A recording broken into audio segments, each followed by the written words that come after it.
قوشي براقلا قولي قسمايو كما قاريونيني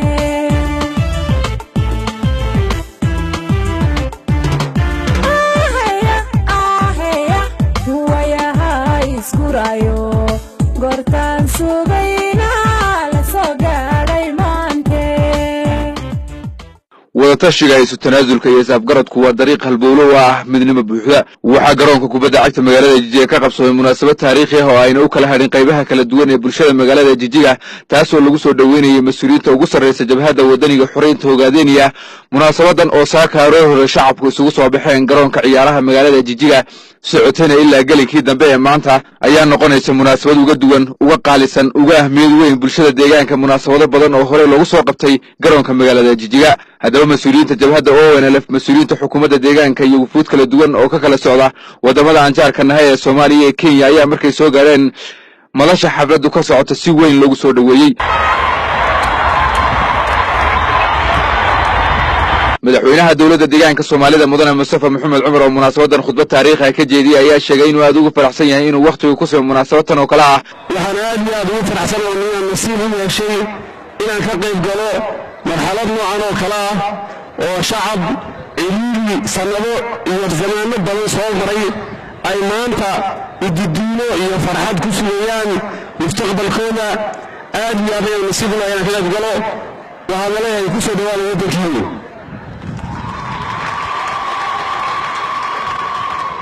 waxaa maanta dhammaatay xilligii xaqiraadda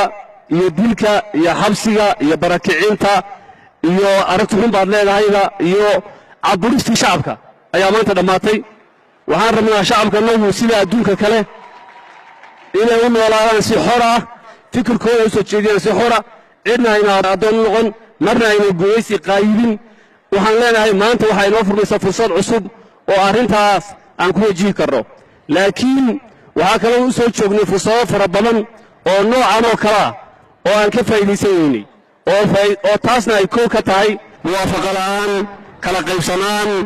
iyo macangegnimo iyo wada tashi la'aan baahsan oo soo jireen ah madaxweynaha dawladda deegaanka Soomaalida oo hadalkiisa sii wata ayaa sheegay in deegaanka ay ka dhaceen tacadiyo dil iyo boob fara badan taasoo weli aysan bulshadu ka soo kabanin waxaa soo maray shacabkeena tacadiyo ballaaran oo aad u qadhaadh oo marna ayna ahayn in la qarsado oo marna ayna ahayn kuwii sameynayay in loo xilqariyo ama loo cuurdaaro tacadiyadaas ballaaran ee shacabkeenna soo galay waxay ahaayeen taariikh madow oo xilli dheer soo jirtay laakiin marba mar ka darnaa gaar ahaan 11 sano ee u dambaysay waxaa deegaankan soo maray tacadi aan horey loo arag oo ay noo dheerayd xaqiraaddii guule jirtay kufsi dil usxabaal iyo ku tumasho xuquuq insaan oo hore aan loo arag way ka mid tahay in dad mayda lagu tunto oo lagu dhaanteeyo iyo in gabdho nool dushooda lagu shubo acid iyo weliba waxyaalahan maskaxda bini'aadamka keeni karaynin waxyaalahaas marka laga hadlo ma aha in loo qaato in argoosi iyo istaba socod loo socdo waxaa loo socdaa waxa weeye in waxyaalahaas inay xumaayeen la sheego oo la ogaado cashir laga barto laga gudbo marka inaan istiisiino taariikhda xumeed noocaas ahayd ma jirto cidda taariikhda xun istiisiinaysa ee dhexdeena ku jirta waa cid berrina diyaar u ah wixii wax la mid ah hadduu yimaado inay ku dhaqanto oo diidan in la ceebeeyo taariikhdii madoobeynayna soo martay deegaankeenna waxaan markaa leenahay kuwii waxaa sameeyey waa inay noqdaan kuwa shacabkooda ka tilmaaman oo ceebaysan oo maaragtay shacabkooda ka noqdaan ma noqon karto in shalay dadkii waxaa sameynayey maantana dadka ay wixii kula dhex jiraan dhibaatadii oo weliba ay noqdaan dad siyaasaddii ka qayb galanaya waad mahadsantihiin salaamu calaykum waraxmatullaahi wabarakaatu intaas kadib madaxweynaha deegaanka Soomaalida ayaa masraxa ku soo dhaweeyay Admiral Maxamed Cumar Cismaan gudoomiyaha jabhadda wadaniga xoreynta hogaadeynaya oo halkaas ka soo jeediyay hadallo taariikhi ah oo ay badan sugayeen shacabku muddadii aan halganka soo wadnay dhibaatooyin fara badan baa runtii halganku la kulmay dhibaatooyinkaasi qaarkood wuxuu ahaa kuwa dariska naga soo gaadhay dariska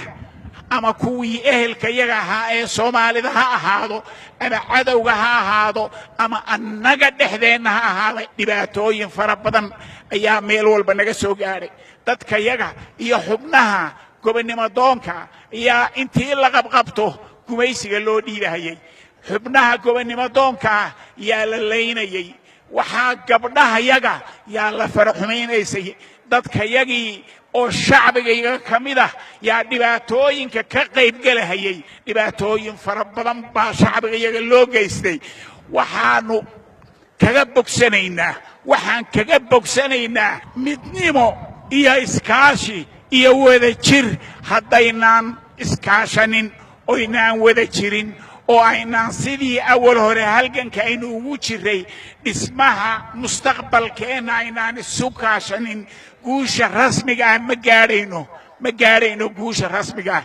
xogayaha guud ee jabhadda wadaniga xoreynta ogaadeen iyo cabdiraxmaan sheekh mahdi maadey oo ka hadlay munaasabadan ayaa ugu horreyn u mahad celiyey shacabka Soomaaliyeed ee munaasabadan ka soo qayb galay isla markaana sheegay in jabhadda ONLF mabaadi'deeda ay ka mid ahaayeen mar walba in hadafkeeda ay ku raadiso si nabadgelyo ah ayna ka shaqaynayaan sharafta midnimada iyo soo dhaweynta dadka Soomaaliyeed ayna soo dhicinayaan xaqa ka maqan bulshada deegaanka Soomaalida munaasabadan ayaa sidoo kale waxaa ka soo qayb galay mas'uuliyiin ka socota waddanka Kenya oo ay ka mid ahaayeen Senator Yusuf Xaaji Ambassador Maxamed Cabdi Afey علي بونو قرن قدوميها قبل كارثة وقوي بريدالك كينيا يوسف حسن حلبان لغا soo doorto xaafada Kamakunji ee magaalada Nairobi ee dalkaasi Kenya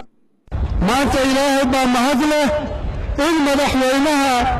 kilinka Nairobi Mustaf iyo admiralka Isaac Fadaan ayagoo ka shaqayn doonaan midnimada iyo walaaltinimada Soomaalida gobolkan